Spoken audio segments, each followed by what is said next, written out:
এক সময় এক ছোট্ট গ্রাম ছিল। গ্রামের পাশে ছিল ঘন বাঁশঝাড় আর এক পুরনো পুকুর। লোকেরা বলতো সূর্য ডোবার পর ওই পুকুরের ধারে কেউ গেলে আর ফিরে আসে না, কারণ সেখানে থাকে শাকচুন্নি। শাকচুন্নি ছিল এক ভয়ঙ্কর ভূত।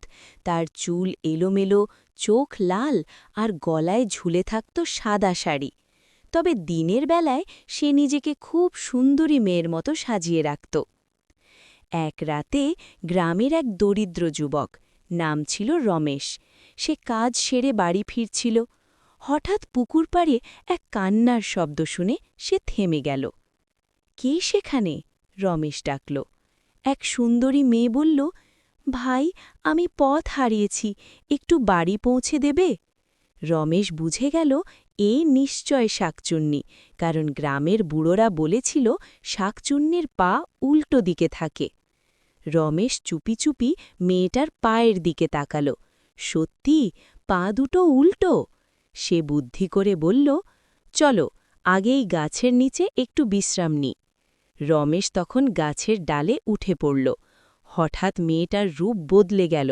ভয়ঙ্কর শাকচুন্নি দাঁত বের করে হেসে উঠল। আমাকে চিনে ফেলেছিস, সে চিৎকার করল। কিন্তু গাছের ডালে সে উঠতে পারল না। ভোরের আলো ফুটতেই শাকচুন্নি আর্তনাদ করে মিলিয়ে গেল। সেই দিন থেকে গ্রামে কেউ আর রাতে পুকুর পাড়ে যায় না, আর রমেশ হয়ে উঠল গ্রামের সবচেয়ে বুদ্ধিমান মানুষ।